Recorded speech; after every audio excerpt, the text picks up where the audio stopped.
Good evening, you lovely people. Yes, no, it's Tuesday. Excuse me. I thought it was Monday. Shipping. Normally I do it on Mondays, but we will do it today instead.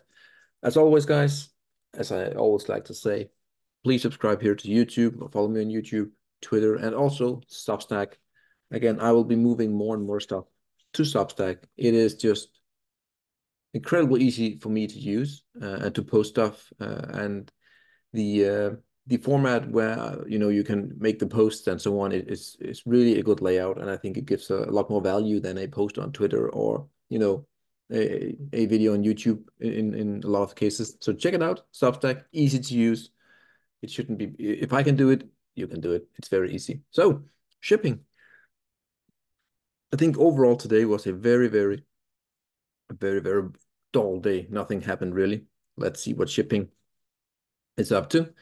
We didn't do it last week, so there's a bit more to cover, but I ran through very briefly here, removed some of the lines that I had on, or some of my drawings, and it looks a bit cycle top heavy here around. But again, there's still someone that looks good, but I don't think in most of them there is no buying right now here again. Let's start here with the BDI, the Baltic Dry Index. You can see here again here, I want to use the Heikin-Ashi candles because I think for you, it gives a better visual because it is, very green and red and green here. So will use the Heikin-Ashi candles. They are beautiful. You can see here, we have made a somewhat of a high here, again, coming a bit down there. Nothing major. I still think, that we are on the path, again, at least until proven otherwise, for that inverted head and shoulders. We have this minor inverted in here, breakout, retest, and hopefully we can gain some ground here. We are above the 30 weekly moving average, which is always a good thing. The funny thing is, well, I wouldn't call it funny, but we have this higher high there, and then this lower low here, when looking at this formation there. So it's a bit iffy what's going on here. But again, overall, it's still a bit more bullish than bearish. But depending, I guess, on which tag we will get first, I think that could be a decider, because either way we go here, the moving average will point into that direction. So let's see where we end up here. For now, it's still pretty all right for the Baltic Dry Index. Here we have the BDRY. This is the bulk shipping ETF. Again, major high there, pullback as always. Well, not as always, but again, the trend is insanely strong, right? This is just a massive move. There's absolutely no denying that this is an incredible move. Look at that move there, guys. From basically for the past, what's that, half a year, you're up 200%. That's an amazing move. So this deserves a pullback. Again, where is the more obvious support that is coming in? We have our golden trend line here. You can also see we tagged it there, pulled back a bit, blasted through, pulling back to there, and the 30 weekly is, a great point to expect a bounce. Also, we have a bit of a backstop here at these highs there. So I don't think we will go below 10.5. Not in this move down anyway. We will get a bounce here in this vicinity between 10.5 and 11.5. I'm pretty sure of. And so the short-term move is very strong, and I do expect that we are going higher. When will this thesis not hold? Is that if we start to trade below the golden, the 30 weekly, and the horizontal, then we're going much slower again all of a sudden. But for now, we are above major resistances, and I do expect that we will tag this one up here at some point in time. Again, it all matters if we don't hold here, then it's a whole different ball game. SBLK, nothing new, nothing has happened for the past, I don't know, 1 month. We are basically at that major resistance high from that head and shoulders pattern. So the shoulder highs right now at roughly 25 is big support, big resistance, and a break up from there is an opportunity to go long. In my view, you don't go long here. You want to wait for the break. or for any type of, excuse to get in at some point in time. But the 30 weekly is coming up here, pushing it up. So it smells a bit like that we're going to take out these shoulder highs right there.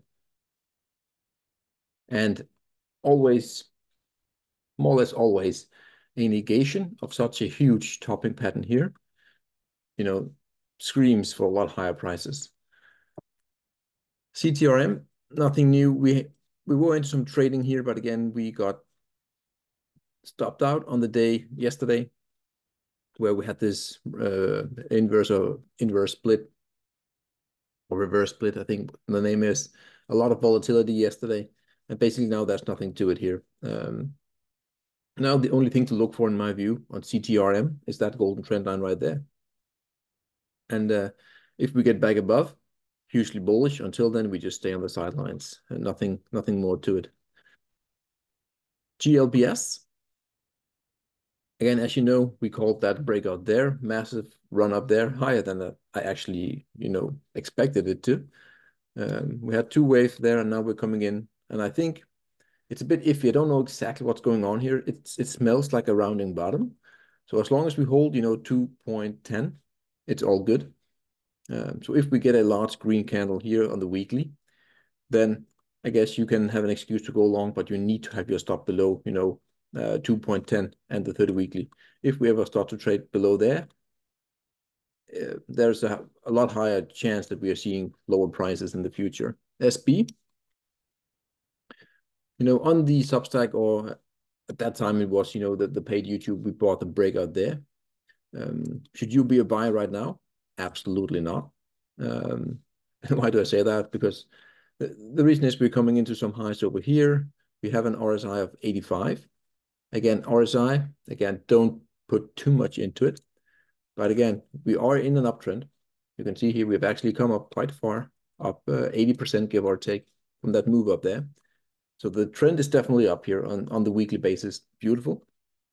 But again, you always want to buy, a pullback, like a counter trend pullback.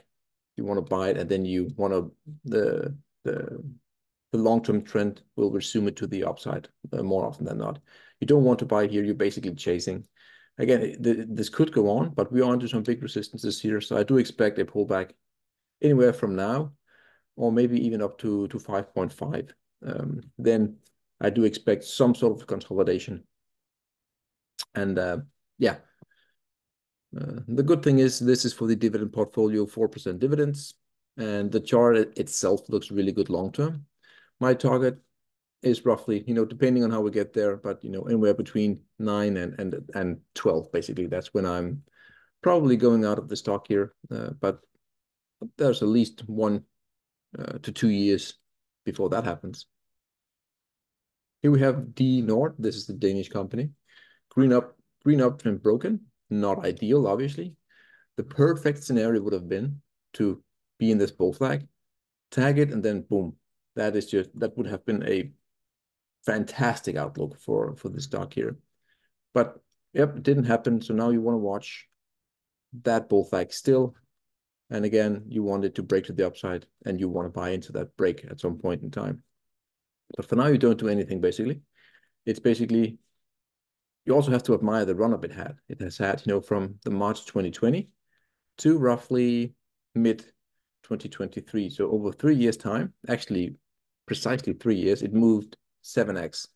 That's a massive move. There are also different ways to do it. You can add a fib onto here.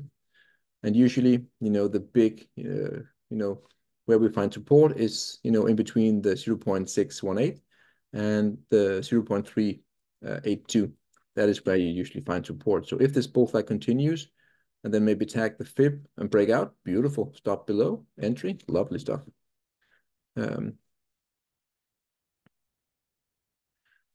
EGLE, a bit of a weird looking pattern, very noisy, very, very noisy until, the 2020 lows. At that point, there is some insanity to the chart, really. We had that big 1 to 5 wave up, and we have our correction and follow through. And again, the trend is up. We are in a stage 2 weekly uptrend. Beautiful. There's nothing wrong with the chart. But again, being a buyer here, you can look at the daily, you can see massive negative divergence. Again, don't put too much into it. It's just, you know, more like a warning. It doesn't have to you know, come down right now. But again, you basically want to buy the pullbacks that you get at some point in time. So you want to, yeah, basically buy the pullback against the trend, the long-term trend, and then you want to enter it. This is the weekly, by the way. So I have this rule or this, you know, philosophy. If you want to, this is a weekly uptrend. Lovely. You drop down 2 time frames to time your entry, meaning you go down to the daily and the 4-hourly, and then you see if you can have something going here. You can see a lot more details coming in. So depending on how you want to play it, but I'm just spitballing here, potentially double top there. So you have, you know, that one there. So if we are to get the full move, you could argue that we could come down to here if, again, if it plays out, and then you can enter the 30 weekly is here. So that could be your plan. Again, this was just an idea, you know, it can happen in different ways. But again, drop down 2 time frames and you can look for that entry, that excuse to get in. Always be really picky when you enter. Again, less is more very often. Less is more. I've learned that the hard way, trust me. And I'm still learning that. So ESEA, again, should you be buying ESEA here? In my honest opinion, absolutely not. Again, we came in, we broke the blue bull flag, came to the triangle high there. Maybe I should zoom in a bit here so you can see it on your tablet or wherever you are. You can see we tagged the triangle high there and we are pulling back. So again, an idea could be, you know, if we come down to the yellow here, again, see if we get a reaction there. If we get, you know, buyers coming in, you buy into that. For that potential breakout, you have your stop below. Again, manage your risk. That's just one way to do it. You can do it differently. But looking at it here, if you look at it, the trend, massive move up there, beautiful. Bullish correction and resumption. So again, your bias in this stock still should be we're going higher. So drop down 2 time frames, the 4-hourly, look for an excuse to enter. It could be getting into support, fib, bull flags, you know, ABC corrections. There's a lot of ways to do it. Again, if you're new, there are tons of good people to follow on Twitter, but also on YouTube. You know, you can look, there are different channels that, you know, describes, you know, the basic of it. Obviously, you have to grind, you know, you have to look at setups yourself and do a lot of charting to really get into it. But again, buying pullbacks, there are many ways to do it. There's no correct way to do it. GNK, weird chart again. Very weird, to be honest. But this is what I make of it. We had the break there, which was, you know, a great entry. We came in, retested the stage 2 breakout, and we are, boom, we just went it. We're up, what's that, 30% or so, 50% actually, my bad. Again, weekly here, over part. Again, should you be buying here? No. So again, you drop down a few time frames. You can see here on the 4-hourly that we have a potential, you know, topping pattern there, measured move. Again, I'm just spitballing here. Don't take this as advice. But again, the measured move is somewhere around here at roughly 18. So that could be, you know, when we get to that point, I'm buying into it. And the long-term trend, again, should push it up. Again, it's just ideas. It is just ideas. But again, as long as we hold here, what is the price now? Yeah, as long as we hold that high there, it's still good. It's still very good. We have the highs over there, the pivot low there. So a lot of support here at roughly 20. But if we drop below, I think we could potentially go a lot higher before eventually going, excuse me, a lot lower before eventually going higher once again for a bit of a false breakout up there. GOGL, again, the entry was there with a stop below, right? We break out, we have the previous low is here. And again, the move has just been insane, really. You can see from there, 100% almost. And we are now at the top of this bear flag. You can see we tagged it there, pulled back. Again, by the pullback, and then we came on, now we're pulling back again here. So again, we are a bit more stretched, you know, from the 30 weekly here than we were there. So I wouldn't expect, you know, this to keep ripping. I do expect some long-term consolidation. But again, depending on what you see, again, you should be able to buy into that here in the near future, within a month or two. Again, you can use a fib, you can use, again, it's totally up to you. There are different ways to do it. DSX, we've been following this for a long time. And, a few months ago, and prior to that, a few months, the shipping sector looked really, really good. And this one here just couldn't seem to get going. Again, there were a lot better places to be. Again, at some point in time, I do expect it to break up there. But again, you always have to wonder, why isn't this performing, on par with its other, competitors? There's always a reason for it not to do anything, with its, if it goes against the sector in a negative way, that should always lead to a bit of concern. Boat here, so we are onto tankers. This was dry bulk shipping. So we are now into tankers, different sector. Again, shipping, but again, different sector-ish, you can call it. So boat, we actually had a lovely bull flag there, a bullish pennant. We couldn't, break to the upside. So we're coming down. In my view, I want to switch quickly to the standard candlesticks. This was that massive break, gap up there. I think we're closing it. We have the gap there, the green one. I do think that we are closing it. Also, I think it's very possible that we get below and actually retest that major breakout line there. That's my expectation. We close it, and then we can actually dip a bit lower again. But that's, we're coming into a lot of support there. So if you can get it at 28 with the stop below, as always, I think that's a massive entry. And we have come down quite far. Mask. Again, Mask has come way down. Also here, I was very excited to see kind of a double bottom here at this long-term golden trend line here. And but we didn't get any, basically, we didn't get any, bias coming in. So again, and now we're below the golden. So now we want to wait to get back above. Again, we have come pretty damn far in my view. And I do think that, we have had roughly 10 weeks here of red Heikin-Ashi candles. That's a long downtrend. I do think this is, the kind of last kind of flush in the stock. But again, this can go on for a long time. And if you want to measure this head and shoulders there on a nominal scale, it actually points to roughly, if I remember correctly, 7.5K. Again, Maersk is a major Danish company, but they sold a lot of oil and gas, which is, I think, in my honest opinion, I'm very bullish on oil in the long term here for this decade. And I think they will miss out on so much revenue. Right now, they're only in shipping. So TNP, the weekly here. Very intriguing, to be honest, with that big, lovely inverted head and shoulder. And we are now above here. So again, we have that tiny pullback into it.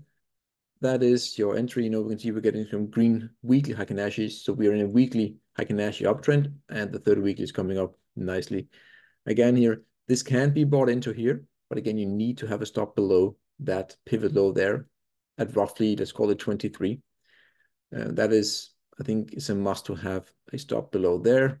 Again, you can maybe stretch it a bit because there will be some stop loss, hunters. But again, in this vicinity here, a stop should be placed, because if this is a false breakout, you could actually, have a somewhat of a bigger pullback, 20-25%. TORM here, still looking strong. Again, to my surprise, I was a bit, one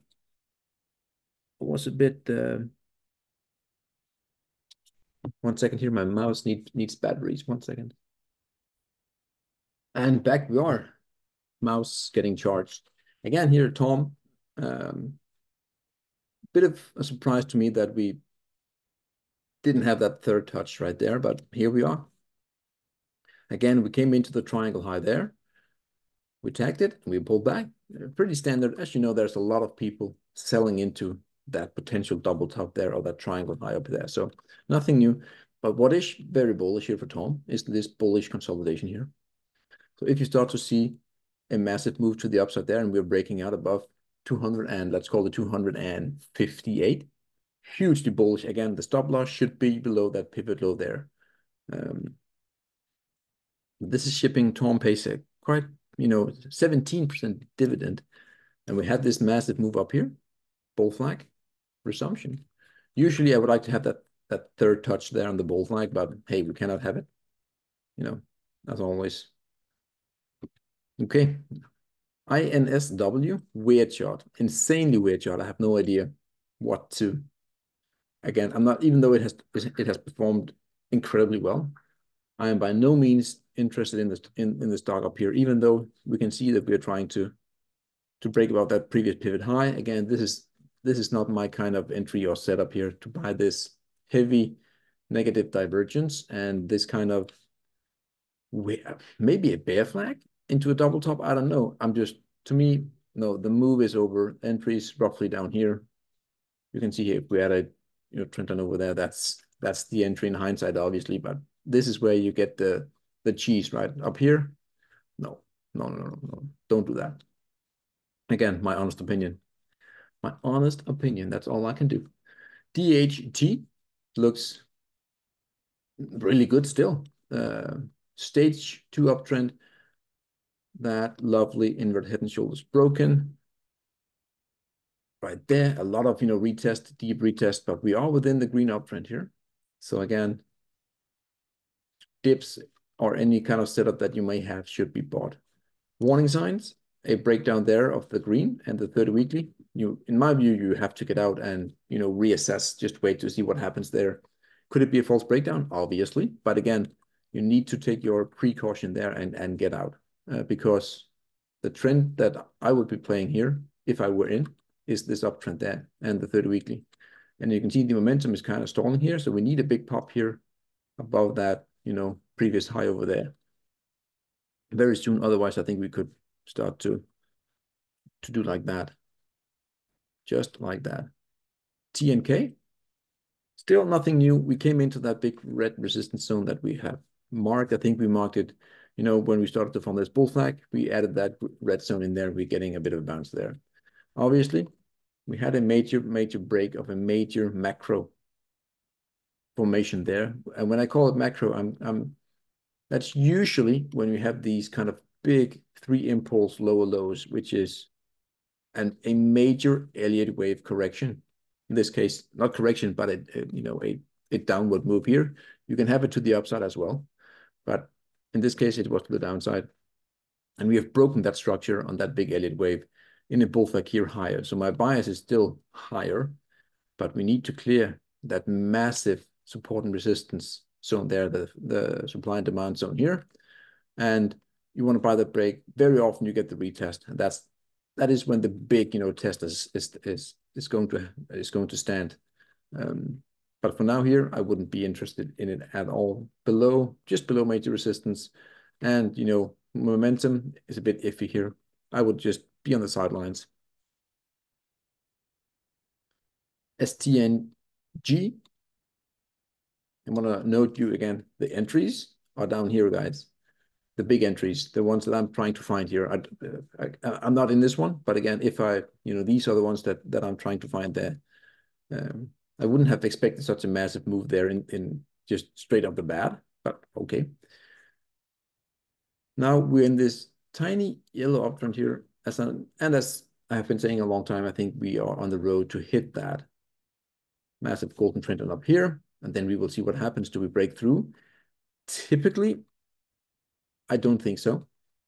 Typically, if we are to break, we need that tiny dribble there, which I actually do prefer, just to recharge a bit, and then we go higher. But again, should you be a buy here? Again, in my view, if you want to trade it up to there, maybe you can do that. But again, from a long-term perspective, I would just be waiting to break that potential long-term trend, golden trend line there. Just play it safe. Again, that's just totally up to me. You can see this white support here coming across there. It has a lot of value. You can see there the bull flag high, and we have so we are above. So as long as we're above 65, it's all looking very, very, very good. And icing on the cake is obviously to be above the 30 weekly moving average right there. You can also see a lot of retesting is going on there. So still overall, it looks really, really good. Insanely strong chart there. Not weird, a weird looking guy. Why? You know, this banana kind of, I have no idea how to interpret that. So if I'm going to get interested, I want to get back up the golden there. Until then, I'm not spending, 2 seconds on it. Pro, nothing new. We are coming into, that zone here, which we have been discussing for the past few weeks between 23 and 26. Two major pivots high over there. I do expect if we get there, that is when we are going to rest. However, again, the trend is it's just trending with the big T. 30 weekly, it's just coming up there. It's just trending, trending, trending. Every pullback you can see, again, by the pullbacks is getting bought up here. But again, you can see, again, maybe we're losing a bit of steam here. I don't know, but that is a goddamn strong trend to me. Sim here. I want to show you sim. No, what actually, I don't want to show you sim because there is, no, because we are looking at that. Not much, but we have an idea. But again, we haven't seen, our formations yet, but we have an idea how to get into sim on the Substack. But you have to go onto Substack to see that. Again, it's not the best setup, but again, it is there, and we're just waiting for that next formation to form so we can have an excuse to enter. LPG. Now we're onto the LNG tankers. You see, we have roughly 8 stocks here. Massive move. I mean, come on, really. After we broke that trend line there, a bit of a fake out here, and then we had the breakout retesting, boom, resumption. And again, would I be a buyer here? Absolutely not. By no means I would be a buyer here. The reason is, even though we are in this green uptrend, I'm a bit worried that this is, this kind of move, the final move up there, massive move down, and we have a bear flag there. This is very often, again, it's still not confirmed, but I'm very scared that this is a bear flag in the making after that massive move to the upside. A bit of a triangle squeeze into the peak. RSI coming down there, and I think this is very high likely a bear flag. You can see we can add the measured move. So again, I do think that if this is the case, again, I would be waiting. Just deleting all that good stuff there for a potential touch of the green support there. That's, again, that is when I will be buying. That would be my tactic here, in order to get into this stock. Very good risk reward. We have come down roughly 50%, hitting massive support. Again, my stop loss is if we start to get below the green, I'm out, easy peasy, nothing there. The bullish side here is we have the beautiful uptrend there. We only have one touch on the green. This is a parallel to this one. So we haven't touched it yet. So it could be, again, it's all probabilities that we need that final tag there before we eventually go down to the other side. But again, I don't find much value here, to be honest. Again, that's just the way I usually do it here. I'm not a buyer up here, right or wrong. That is how I do it. CLCO. Again, we don't have much data. We have like 1 year. And the only thing that really makes sense is kind of like this, channel going down there. And maybe we have some horizontal support, resistance there. The support in this case. I think there are better plays than this. But if you really want to get into a stock here, maybe you can wait for a big buy and then a big break. And then you can buy the break if you're really aggressive. Or you buy the first pullback. Hopefully it is within a very defined structure. And then you can wait for the break to go higher. Again, I think there are better plays. I wouldn't be, yeah, again, that's just me. This is the NFE. Looking really grim here. We have broken down. There has been, the reason why I have this one there, I want to show you. We have this, you can see this is the main. I want to show you how I usually, if I have the main here, but I can also see we have a high there and the high here. So I'm pretty confident that we have some sort of parallel going into there. have a pivot there as well, so it makes sense. Also here you can see these lows over here. So sometimes I try to copy it and then I move it out there, and it actually make a decent amount of sense here. If we zoom in, you can see the tag there, there, final push, breakdown. So this stock here is by no means a buy right now. It's even though if we get down to here, I wouldn't be that happy. Again, I want to buy at the best risk reward in my view. That would be that major support down here at roughly, let's call it 19.4. That is when I will become very interested in this stock here again. Until then, I'm just, it's on my watch list, and I look into it every week, maybe 2 times per week. It's a bit different. Gas here, bit of a scary one. We have a breakout there of this golden trend line up here. So we have a bit of a false breakout there. So now we are just basically coming down here, and yeah, there's a lot of support coming in. But usually if we have these false breakouts, that is often when you see a major, not like that, a bit of an exaggeration, but you usually see a big, pushback after you have a false breakout. Due to all these people going long, they have to, they have to basically get out or to panic sell at some point in time before we eventually can go higher. But again, there are support. You can see the pivot low there. Actually, it goes a long way. There it is. Bit of a tag there, pushback coming up again. So there will be buyers at roughly 5.3. We just have to wait and see how many. And then if that doesn't hold, we have that big pivot there at roughly 4.1. Again, there will be buyers there. You need to see how many there will be. False breakout, be careful. NVGS, a very different one. As you know, we've been following this for like a month, 1 month or 2. Here, look at that squeeze there. The highest probability is a breakdown. Again, we could also obviously go to the upside, but this is, a rising. I wouldn't even call it a rising wedge, a bearish, because it is so strange. So let's see here. The good part is with these kind of, formations is that when they decide which way to go, you're not in doubt in which way it's going to go, because that will be a lot of volatility, massive candles. You will not see, small candle, and then you will see big green candles when it happens, or red candles, obviously, because we've had so much energy that it is basically, it's very binary. It's 1 or it's 2, nothing else. So 1 or 0, my bad, 1 or 0. So BWLLF, again, bit of a warning sign here, potential head and shoulders. We have a lot of support here at roughly a 9, but if it triggers, the measured move is all the way down here. So there's a bit of a mismatch between that measured move and this huge horizontal support, which looks really, really, really good, to be honest.